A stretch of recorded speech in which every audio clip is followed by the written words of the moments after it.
We have, historically, two prime, oppositely directed world encirclings, both starting about 30,000 years ago. One from the Orient via water, eastbound from Southeast Asia, and two, westbound via land from Northeast Asia. Mastery of all the sea finally went to one land-based nation after another. Millennia after the first club-swinging Oriental horseman claimed land ownership, the man on the horse westbound from the Orient to Europe became helmeted and armored in metal. Due to the horse's weight-carrying limit and the penalty of weight on the horse's speed, the most effective of the horse and armored riders was, like the present-day jockey, the wiry, strong little man.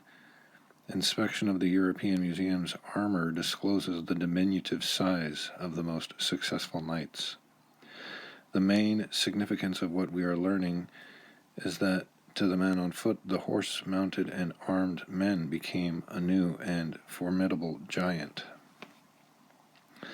Because the armored knight required many helping hands to mount him and maintain his horses and arms, he had to have their goodwill and support lest his helpers overwhelm him when dismounted and encased in his armor. As a consequence, the little wiry man in horse-mounted armor frequently became the champion of traveling bands of the little people.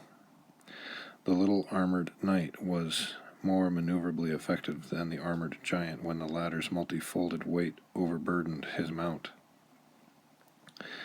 As a special consequence of this trending, we have the non-gigantic, successfully armored King Arthur's Round Table knights who used their mounted and armed might to rectify wrongs wrought against people by local bullies and clumsily armored horse-mounted landowners.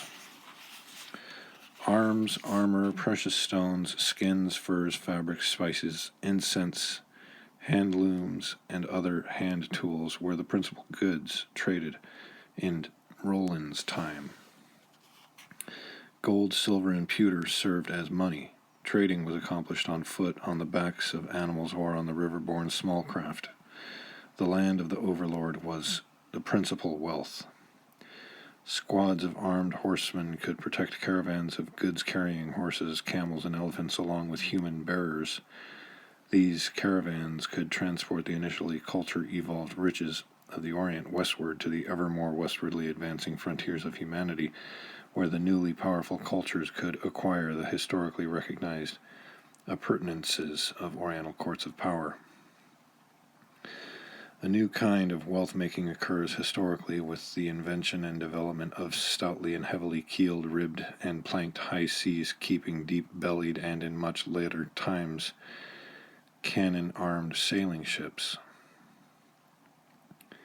These great ships were built in vertical shorings. Their keels were laid upon heavy wooden cross-ties and blocked against premature sliding.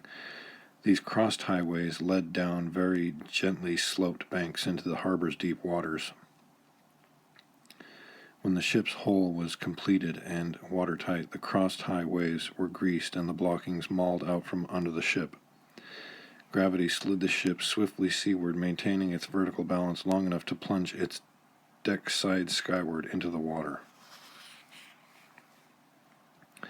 After launching, the ship was floated progressively into a succession of wooden crane-equipped outfitting docks, the interior decks and bulkheading dock, the chain plating dock, the mast stepping dock, the rigging and sail bending on dock, the winch, capstan, and armaments installing dock. Finally, she sailed away to various lands where superior masts, fabrics, ropes, etc. progressively replaced the original make-do equipment. World's best masts from the Pacific coast of British Columbia, best rope-making fiber from Manila in the Philippine Islands, best cotton fiber for the sails from Egypt, best teakwood for the decks from Thailand. It took complete circumnavigation to incorporate the best in the world of everything to produce a gallant ship, one capable of around-the-world sailing. It is probable that the first moving line shipyard in history was established on the Chao Phraya River in Bangkok. However, the earliest now known militarily secure shipyard is to be found on the Greek island of Milos. It is in a miniature rock-walled fjord well hidden from enemies by a deep channeled curved entrance. On the many rock platforms lining the fjord's walls, many shipbuilding artifacts were found.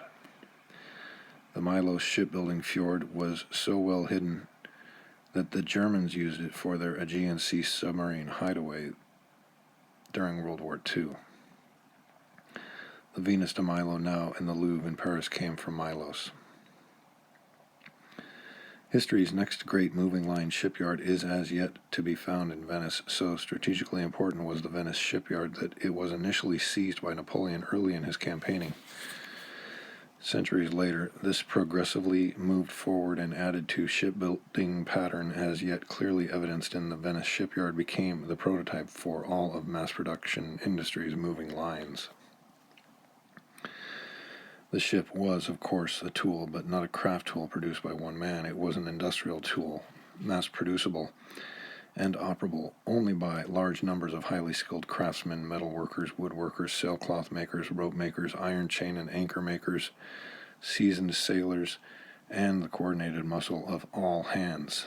The merchant ship was a wind-energized industry, a tool that could sail around the world and carry cargoes worth many fortunes to lands not containing the materials brought by the ships, which, when integrated with the home port occurring materials, produced real wealth of increased life support for more and more people. The building, rigging, and arming of such vessels, and the production of the materials with which to build them, as well as the production of the food and other necessities to feed and clothe all those engaged in the shipbuilding, required an effectively powerful military authority able to command the full-time commitment of the work and skills of the large numbers of humans involved. It also called for the amassing of large sums of negotiable wealth. Preferably, the negotiable wealth was in the form of trade implementing precious metals and jewels, commercially acceptable around the world. For ages earlier, the negotiable wealth had been the efficiently demonstrable products of labor and its produce, the grains and the livestock of the latter. The protein-amassed cattle constituted the most concentrated possible yet maneuverable realization of actual life support wealth. Cattle were put up as collateral for the banker's loan of gold, silver, and copper coinage. When the voyage was successfully completed, the merchant ship venturers repaid the banker and paid the banker his interest in the form of calves that had been interimly produced by the collateral cattle.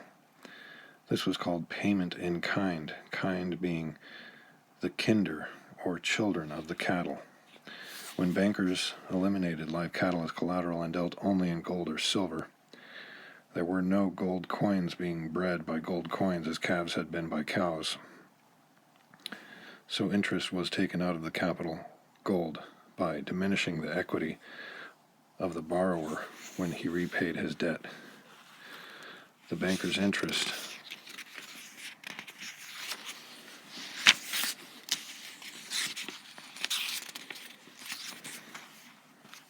was cut out of, that is, deducted from, the depositor's original capital head of cattle stake. As I made clear in Operating Manual for Spaceship Earth, when the farmer or cattleman producers of real wealth of 100 forward days of life support each for 100 people, i.e. 1,000 man-days of life support, deposited their monetary specie equivalent in the bank and the banker loaned it out at 10%, it meant that the banker stole 100 man-days of life support from the farmer depositor instead of providing the farmers the bank advertised safekeeping. The banker could hide this situation by price increase in the profits the banks made by using the depositor's real wealth units. But the depositor's dollar could buy him ever less real life support units. The safe return of the merchant venturer's ships was so unpredictable as to constitute a capital investment of high risk but also of very high potential gain. Most significantly, a risk whose rewarding payoff might take several crop seasons to realize. The voyage might take several or even many years to complete. These risks, in turn, could be lessened by insurance. As a consequence of all the foregoing, a half millennium after Roland, a new and overwhelmingly greater form of invisible seagoing and land-strutting giants appeared on planet Earth. This was a legally contrived, abstract giant. Legal because the physically uncontradictable top sword king decreed it was legal.